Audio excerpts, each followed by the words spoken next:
Correction du QCM de la semaine dernière, donc sur les probabilités avec moins deux étapes, il peut y en avoir trois. Hein. Donc Charlotte a obtenu 3 fois un 5 en jetant un dé à 6 faces, la probabilité d'obtenir un 5 en le jetant à nouveau. En fait, il n'y a pas de mémoire, le dé ne se rappelle pas de ce qu'il a fait avant. Donc ça reste toujours la même probabilité, il y a une chance sur 6 d'avoir un 5, une probabilité d'un sixième. Ensuite, en jetant un dé à 6 faces, c'est-à-dire un dé qui est numéroté, chaque face est numérotée soit 1, soit 2, soit 3, soit 4, soit 5, jusqu'à 10. Hein. Il y a 10 possibilités, 10 issues. Donc, 6 de ces nombres font moins que 7.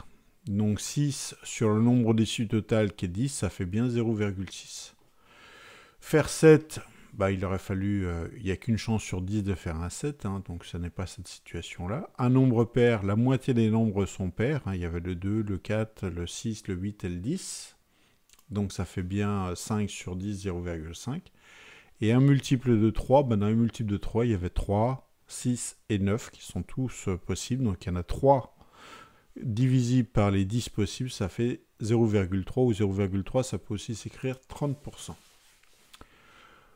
En tirant une carte au hasard dans un jeu de 32 cartes, la probabilité d'obtenir le roi de cœur, il n'y a qu'un seul roi de cœur, donc 1 sur le nombre de cartes possibles, 1 sur 32, ce n'est pas bon.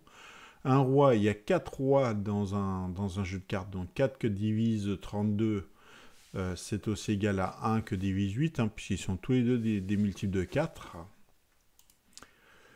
D'obtenir un cœur, ben finalement, une carte sur 4 est un cœur. Il n'y a que 4 couleurs dans un jeu de cartes, donc ça ne peut pas être 1 sur 8, il aurait fallu que ce soit 1 sur 4. Et un as, ben, il y a 4 as, hein, c'est un peu comme la même réponse pour un roi. Ça aurait été 1 sur 32, 1 sur 8 et pas 1 sur 32. Dans une urne, il y a des boules rouges, jaunes et bleues. On tire une boule au hasard. Quel événement est certain ? Tirer une boule. On est sûr qu'on va avoir une boule. On n'est pas certain qu'elle soit bleue, on n'est pas certain qu'elle soit blanche. D'ailleurs, il n'y en a aucune de blanche. Hein. Rouge ou jaune, mais on sait qu'on va tirer au moins une boule. Ça, c'est l'événement certain. Et on lance un dé à 6 faces numéroté de 1 à 6. Quel événement est impossible ? Il y en a deux des événements. Soit obtenir un 0, soit obtenir au plus 7. On ne peut pas aller jusqu'à 7. Alors là, ça se discute, hein, parce qu'il y a tous les autres qui sont dedans. Donc sur cette question-là, j'ai admis aussi qu'on mette que obtenir un 0. On tire au hasard un sac contenant 20 jetons, dont 5 rouges. Les autres jetons sont bleus. Donc s'il y en a 5 rouges, ça veut dire qu'il y a 15 bleus. Quelle est la probabilité de tirer un jeton bleu? Si je fais 15 que divise les 20 possibles, ça me fait 3 quarts. Aux élections, 4 candidats se présentent. Les 3 premiers obtiennent respectivement 15, 20 et 35. Si vous faites 15 plus 25 plus 35, vous allez arriver à 75. Le dernier candidat, il a forcément les voix restantes, c'est-à-dire 100 moins 75 qui fait 25.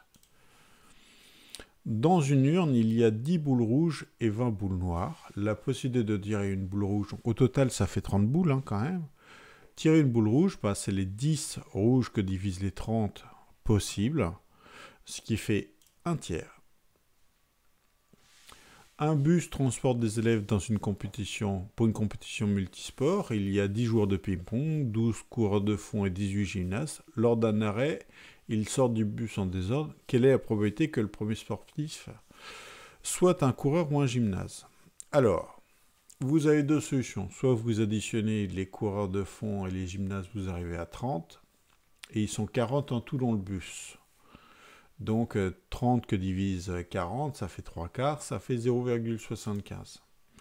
Vous pouviez aussi dire, ça veut dire que ce n'est pas un joueur de ping-pong. Donc il y a 10 sur 40 joueurs de ping-pong. Si je divise, ça fait 0,25. Et ce n'est pas, je fais 1 moins 0,25. 1 moins 0,25, j'arrive à 0,75. Et celui-ci était très compliqué. Jean, Jacques et Maxime parlent de la pêche. Jean dit que dans 50% des cas, il prend du bar. Pourquoi pas? Il n'y a rien qui peut empêcher d'affirmer quoi que ce soit. Jacques dit que la probabilité qu'il a de sortir un saumon est de 1,2. Or, je vous rappelle qu'une probabilité ne peut jamais être plus grand que 1. Donc, Jacques ment déjà. Maxime dit qu'il a une chance sur 20 d'attraper un requin, même si ça nous paraît assez improbable. On ne sait pas. Donc, une chance sur 20, c'est bien quelque chose de plus petit que 1. Une chose est sûre, qui est le menteur, c'est Jacques. Voilà.